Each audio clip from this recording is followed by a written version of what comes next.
So guys, exponential growth and decay have the form of y is equal to a times b raised to the x. Well, remember, this is our starting point, and this is our growth or decay factor. So looking at this, it says, okay, you have $600 in an account, so isn't that our starting point, everyone? So y is equal to $600. Then it says the growth rate, here it's increasing by 4%. What is the factor? 1.04. And then it says how much will be in the account after 5 years. Let's go down here and write this one. 600 was our initial value. It's decreasing by 4%. So what should I be using? 0.96. That would be saying take 96% of this $600. That's not getting back the full $600, only 96% of it, which makes sense. And then raise to the 5. How much money did we get here?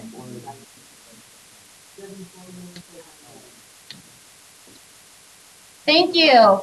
That's how much money they have after 5 years. How much did their money go down here? Thank you so much. Okay, any questions on that? Did you all remember? You got it right. Just curious. Good, that's not a bad amount of people. Way to go. Here we go, starting the lesson right away, because less homework the better. So we're going to be dealing now with shifted exponential functions. The nice thing is we're not learning much new. Why? Because shifting for all functions works the same. So looking at this function here, y is equal to a times b raised to the x minus h plus k. This is what a shifted functions format would look like. Now, once again, because of shifting, we already know how this is going to work. A is going to be a stretch or compression. If A is larger than 1, it's a stretch. If it's less than 1, a compression. Then this is our shift left and right. Grouped in with x is your shift left and right. We always go opposites with shifts left and right. And then the plus k is added on the outside of the function. It's your shift up and down, and the sign will stay the same.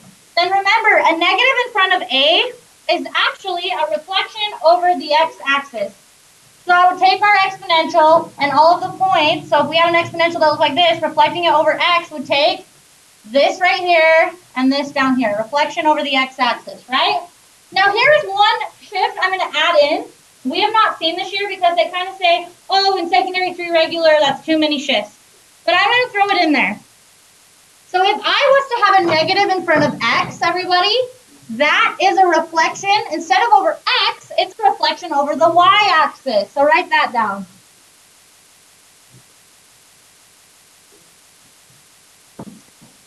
So that would take something that looked like this, for example, a reflection over the y-axis, would then this would come over here. Do you see how I'm reflecting over y?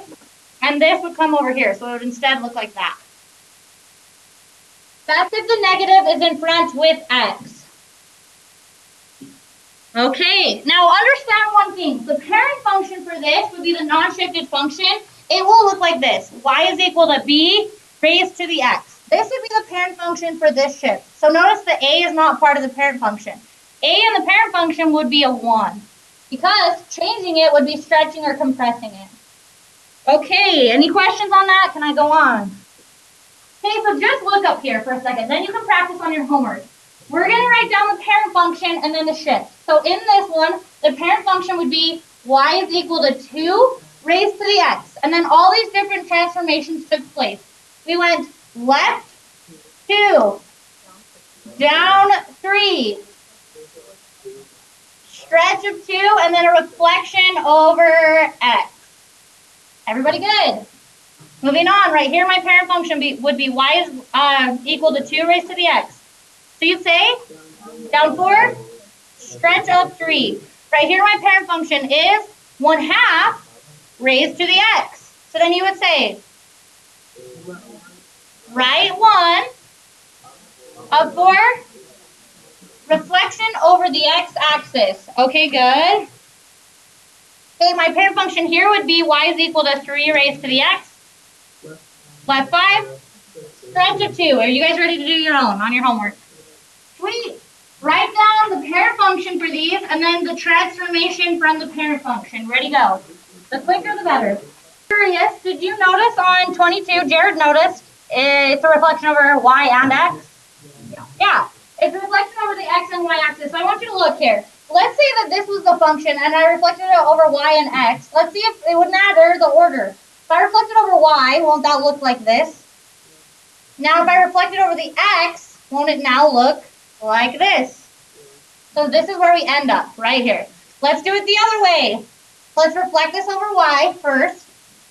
Now reflect it over x. Then we end up back here. So order wouldn't matter. If you reflect over both, the order doesn't matter. Okay, awesome. Just pointing that out. Do you need more time or can we move on? Sweet.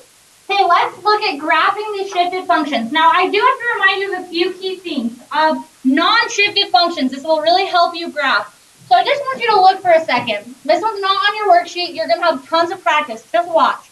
Let's just look real quick, a reminder at the parent function, 1/2 to the x. A couple of things. I do want you to grab your calculator. Go to y equals.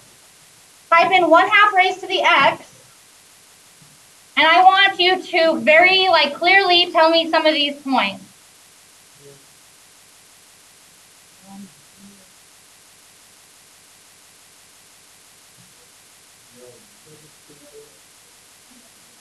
Are these your points? Everybody look, check.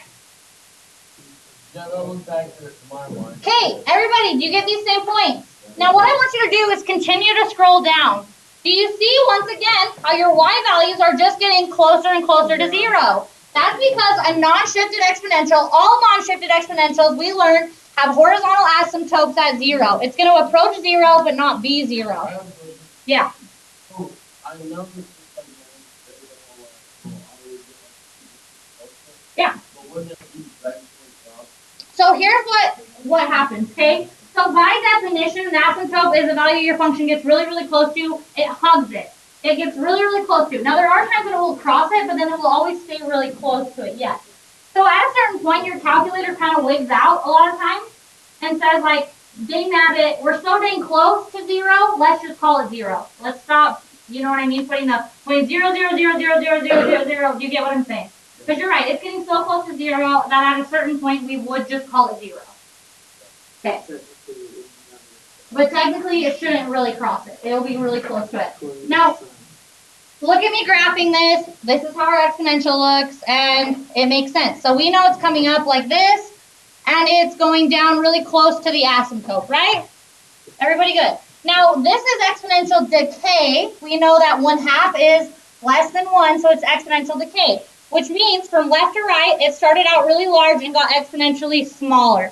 Now, all we're doing, guys, think about this. All we're doing is now taking this parent function and we're shifting it around or stretching it out. Is everybody seeing what I'm saying?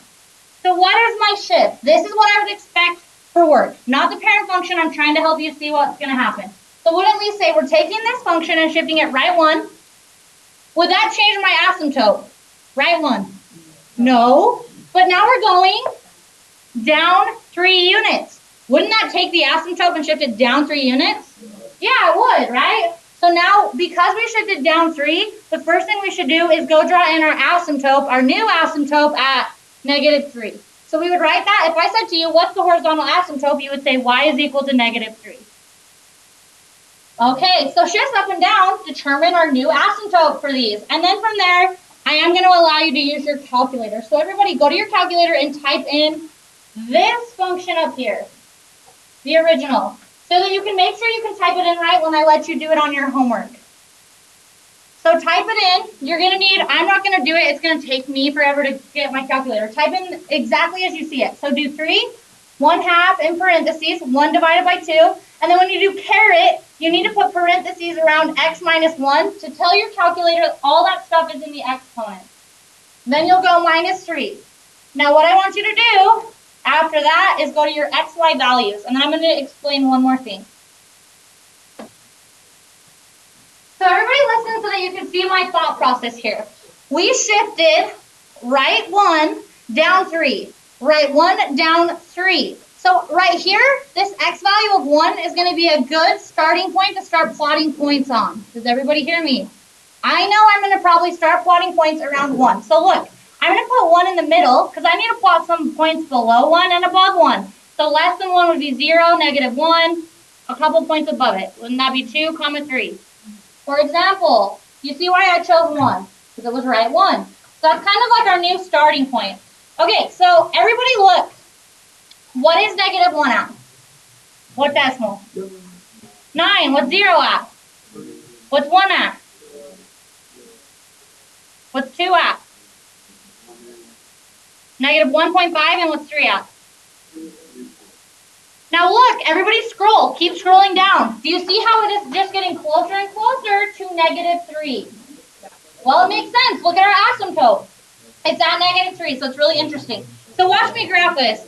Negative 1 up 9 is on the graph. I would need that. Over 0 up 3 units. Good. Over 1 up 0 units. Over 2 down 1.5 units. Over 3 down 1, 2, and a little bit more units. And then look what I can do. I know by the definition of what an asymptote is that this is going to come down and approach it. Does everybody see? Pretty easy stuff. Does everyone agree? Let's try and do domain and range. Domain is negative infinity to infinity.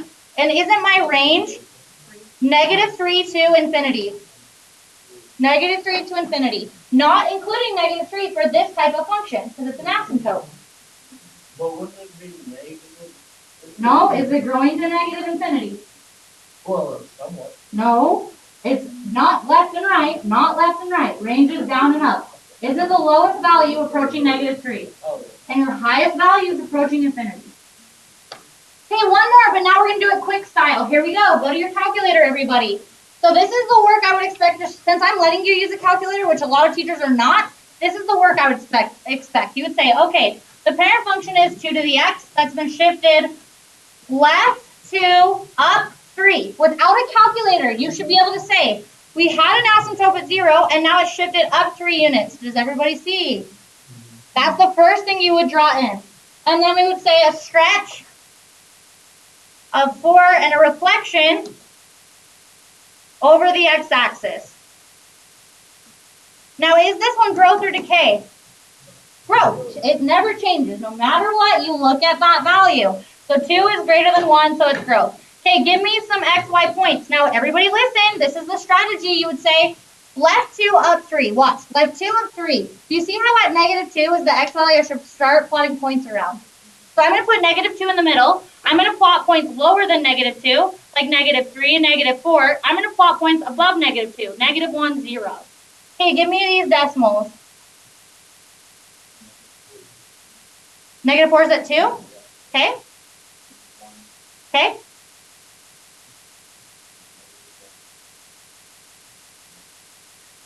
And negative 1's at 5.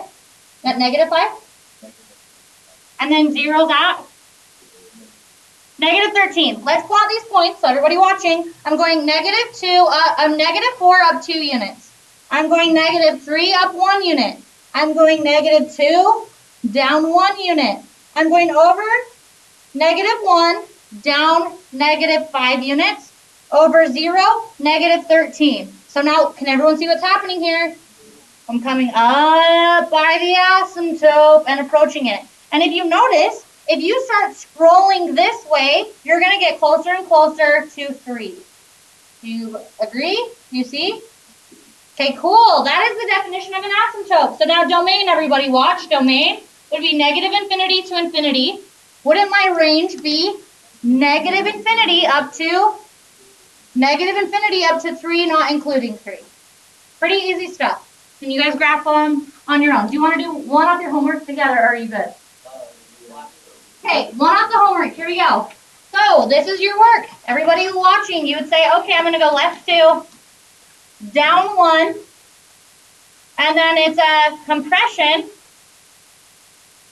of a third. That's the work I want to see. Now by hand, you should be able to automatically draw in at the down 1 an asymptote. Draw that in, make sure I can see that. I will automatically just mark your problem wrong on the test if I don't see an asymptote drawn. So now we would say, okay, left 2 and then down 1. We're going to start around negative 2 somewhere. So put negative 2 in the middle. 2 points below it, negative 3, negative 4. 2 points above it, negative 1, 0, 1. And then type it into your calculator. Everyone should go practice typing it into your calculator. Oh, thank you, Ray. Negative 1 is at 1. 0 is 11. Okay. 1 is 71. Okay. 471. Okay, we're not going to keep going that way. Okay. Negative 7 is negative 1. Okay, why don't you give me some points on here? Because I was going around all the points. Anyone else? Negative 3 is negative 0.94. Okay, 0.94. Negative 2. Negative 2 is negative 0.6. Okay, this is good. I'm seeing my asymptote. And then isn't negative 4 negative 0.99 something? Let's graph this. Here we go. Negative 4 down negative 0.99. Almost down negative 1, which makes sense. It's close to that asymptote. Negative 3 down a little bit less. Negative 2 down about halfway-ish. Negative 1 up, negative 1 up to 1, it said. Over 0 up to 11. Now, do you see how that's all the points I can really fit here? And I know that it's coming up and boom, shooting up there really quick. Well, that makes sense. Look at our growth factor, 6. That's big. Now, this is also what I'm requiring you to do since you're using a calculator. Go put the domain, negative infinity to infinity, and then my range would be negative 1 to infinity, not including negative 1. My parent function, I need this as well, the parent function, so you need the shifts, and the parent function was y is equal to 6 raised to the x. Do all those things for graphing. I'm going to let you graph from here on out. Yes, for a minute. The front 4 are just non-shifted exponentials. So remember, all of those will have asymptotes at 0. If there's not been shifting up or down, it's a 0. Okay. So with this one, everybody look, let's read the instructions. This one is a little bit harder for people. It says, the parent function for the graph below is going to have this form. Yeah, we know that's a parent function because there's no shifts. It says, what is the equation of the function, but instead with these given shifts? So the first thing we have to do is figure out what is the parent function. So I want you to notice something. Do you see how this is approaching 0? That must mean it's a parent function. There's no shifts. Everybody good? Now we have to determine a few things. A times b raised to the x. We have to know our initial value, or the starting point. We need to know our growth or decay factor. So everybody watch, because you're going to use a lot of algebra in just a second. So our initial value is when x equals 0 always. So everybody look, 0 is up at 3. Did everybody see how I figured out what a is? So now look what I have. I know that I have this. Y is equal to 3 times by b raised to the x power. Now this is the way I highly recommend finding out what b is. I taught it first hour an easier way, but it only works sometimes. So that's not good enough. Let's do the way that always works. Agreed? So this will always work.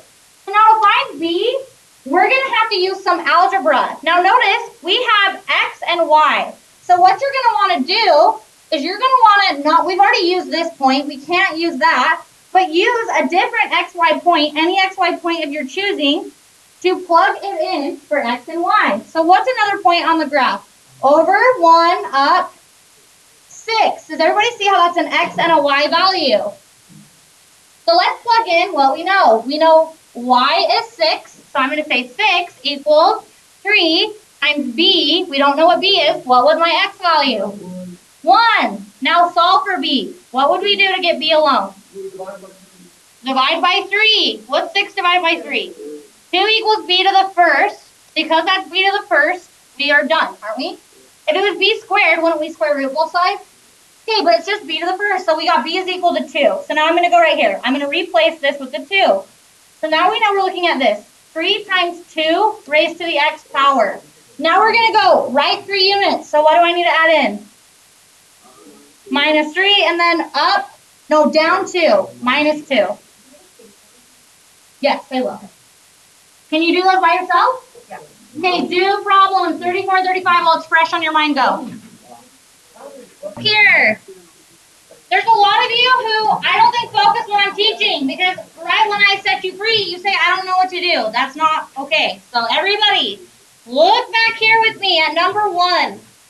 I didn't have you do this at the beginning, but you do need to go back and do this. Here's why. On the test, I'm going to have a problem that just says, given this function, what is the y-intercept?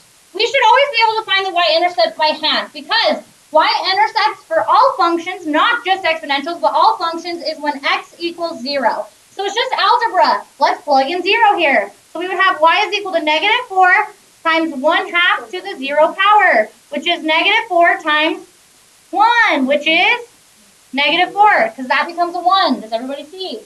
So we would write our y-intercept as x was 0, y was -4. There's our y-intercept.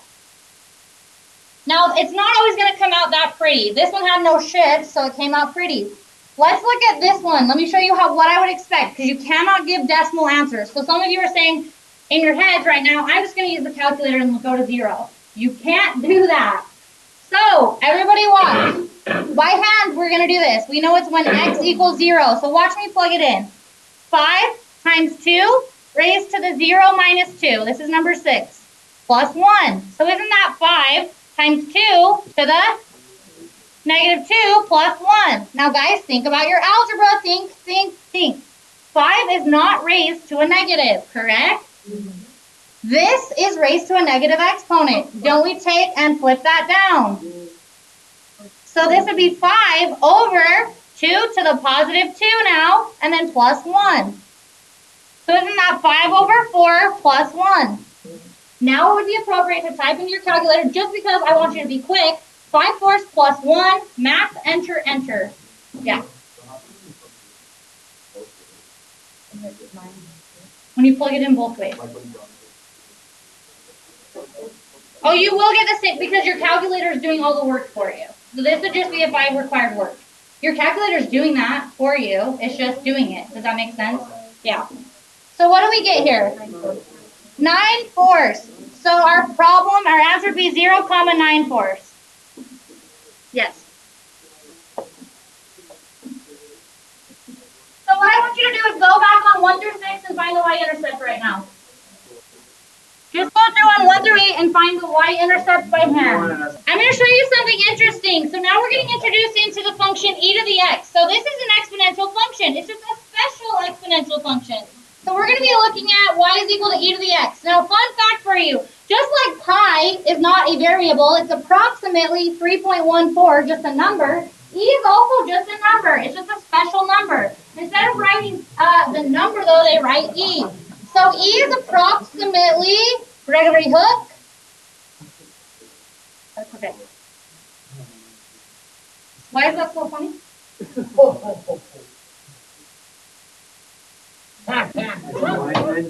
Well, it's very special and needs special spelling, guys. Yeah. Okay, so e is just approximately 2.7. Do you guys see how this is just a growth function? Because our initial value would be 1. My growth factor is 2.7. Does everybody see? Now, do not type in 2.7. There's an E button on your calculator. So everybody go to y equals, type in second ln. Second ln, that's E. That's just, it's E. It's E on your calculator. That's just how you get E into your calculator. So go to y equals. So everybody then go to your graph. Hit graph. Do you see how it's just an exponential function? Then I want you to give me some values to plot some points. What's -2 at in E?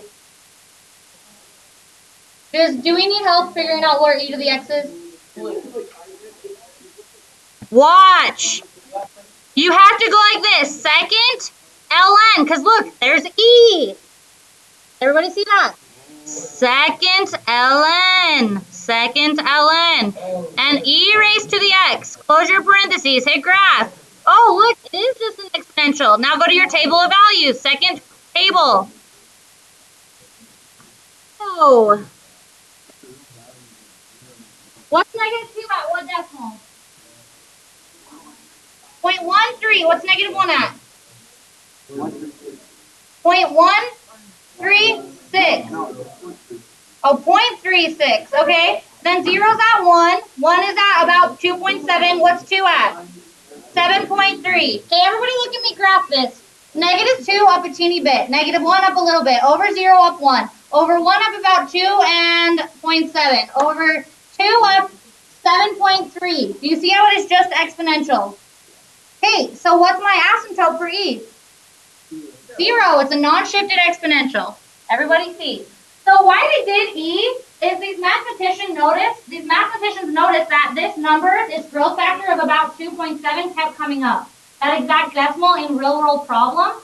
So they're like, let's just give that a special name since it shows up so often. And so they gave it was E. Okay, cool. So everybody, now just type into your calculator. It says evaluate the function y is equal to e to the x to 4 decimal places. So what is this saying?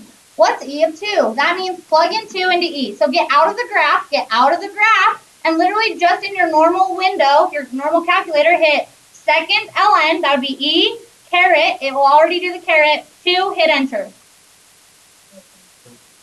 7 point, let's see, 4 decimal places, 384. Okay, 1. Okay, cool. Do this one, go.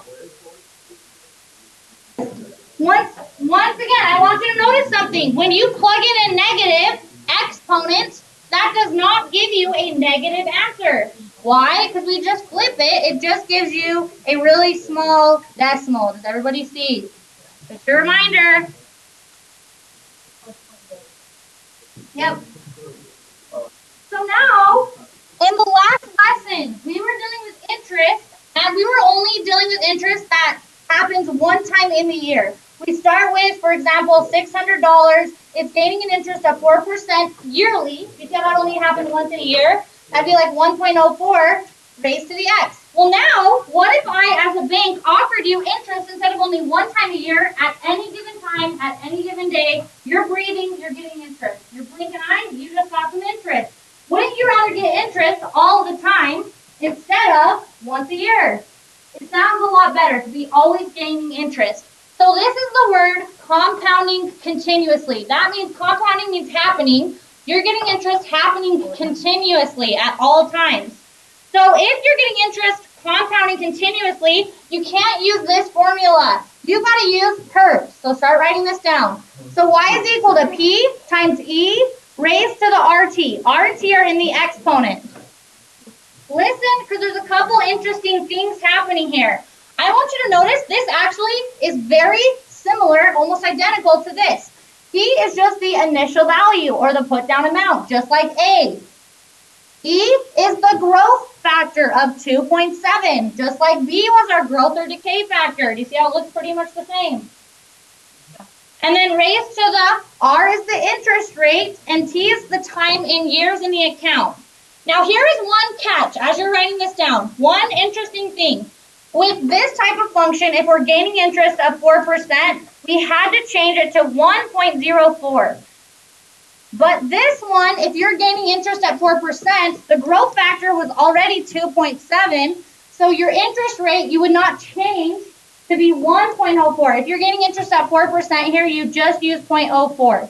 That's just something you got to remember. With PERT, you don't change it to be 1.04. You just leave it at 0.04. Yeah, if it's increasing by 4%, it will never decrease with the compounding continuous. Yeah. Yeah.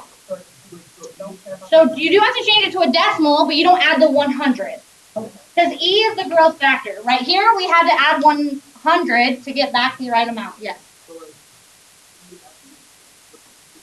Yeah, but we'll use E on our calculator. It's just, I'm just explaining that this is a growth factor. So that'd be like 170% growth, right? E is? You have to convert it to a decimal so you wouldn't change it to be 1.04. Here's my first example off your homework, number 9. So everybody, you can only use PERT if it says compounding continuously. That is the only time. Let's read it. Find the amount in a continuously compounded, oh, I see PERT, y is equal to p times e raised to the RT. With these conditions, the principal amount, the starting point is $2,000. So you do 2,000 here. Then E is always E. And then our interest rate is 5.1%. Yes, we need to change that to a decimal, but not change it. So that would be, move the decimal back 2 places, 0.051. And then our time in our account is 3. So times 3. So now literally just go to your calculator and type that in. 2,000, second E, make sure you use parentheses so that all that stuff is in the exponent. Type it in so you can make sure you get it right.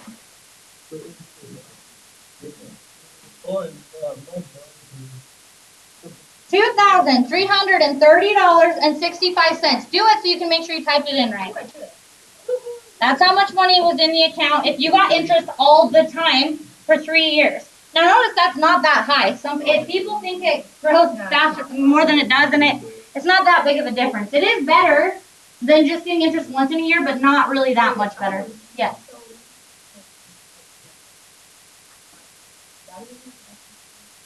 Just like we did with 101%, we would say that's the same thing as 101.0%, and so we move it 2 places, 0.01. Yeah. Good? Everybody good? Okay, sweet. Let's do another one. It says find the amount in a continuously compounded, that's the only time you can use it, y is equal to p times e raised to the RT. It says a student wants to save $8,000. Careful, because it's not always going to set up the exact same. The student wants to save $8,000 for college in 5 years. So weren't we just given the time is equal to 5 years? And then weren't we just given in the end, they want to save $8,000. So wouldn't the 8,000 go out here?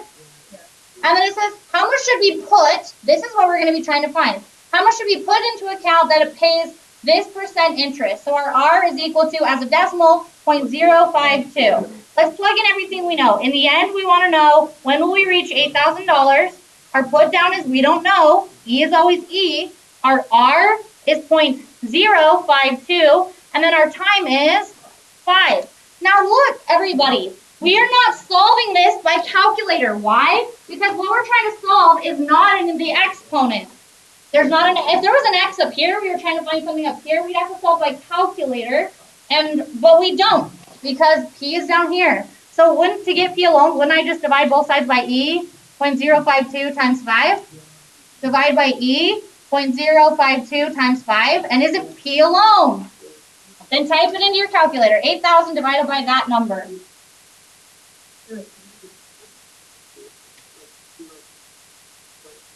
Yeah, first hour we calculated this and got some number, and then we just divided both sides by that number. Our variable that's missing is not in the exponent up here, so that's just a number. We can calculate that, and to get p alone, just divide. So that would be, okay, perfect. So this student knows if I want to have $8,000 by the time I go to college, I've got it today. Insert $6,168.41. Yeah. That interest rate is continuously staying at that. Okay, let's do another one. Look right here. This one's one where you're going to have to solve by calculator. So understand when and why. Let's look at this. Keywords, compounding continuously. So you should write that down. Y is equal to P times E raised to the RT. It says, how long would it take? So circle what we're trying to solve, time. Would it take you to double your principal in an account that pays 6.5%? So our R is equal to 0.065, correct? Our rate. Now here's the thing though, it says, how long would it take to double your principal amount? Do we even know what the principal amount was? No, but aren't we trying to find how long it doubles? So let's just put in something that we'd like. Like, let's say our principal was $1, everybody. Let's put in $1. What would double that be? So in the end, we'd have $2. E raised to our rate was 0.065, and we're trying to solve for T. Yeah, because watch what's going to happen. What if I would have said, well, let's put in $2 to begin with, and then raise to the 0.065 times t. In the end, what would I have? $4. Now watch, if I divide both sides by 2, what's that going to become? 2. Isn't that the same thing over here? Do you see? No matter what I plug in, double that will divide out to become a 2 and a 1. Does everybody see why? That works. Okay, so let's solve this because we're trying to solve for something, and that something is up in the exponent. The only way to solve right now is with 1 logarithms or with 2 solving by calculator. We don't know logarithms yet, so we're going to solve by calculator. So everybody do this. In y1, type in 2. In y2, type in this, and then see where they intersect. So you're going to have a straight line at 2. You're going to have an exponential, and where they intersect is when the time is happening where they're equal. Now, obviously, guys, t is just a variable. So when you type in this in your calculator, just use an x. The time it took was 10.6 years to reach double the amount. So if you put in $1,000, it's going to take 10.6 years to get $2,000. If you put in $1, it's going to take 10.6 years to get $2. Same thing. Everybody good? So then, remember on the ACT, don't be the person that says 10 years, 6 months. That would be wrong. It's 10 years and 0.6 is 60% of 1 year, which is, well, how many months? There's 12 months in a year. So you do 12 times 0.6, which is 7.2. So you would actually say set 10 years and 7 months. Everybody good with that? We did that last time. Does anybody have any issues? Okay, the rest of the time is yours. Cross out 31 and 32. The rest needs to be finished. You have about 10 minutes. Get as much done as possible.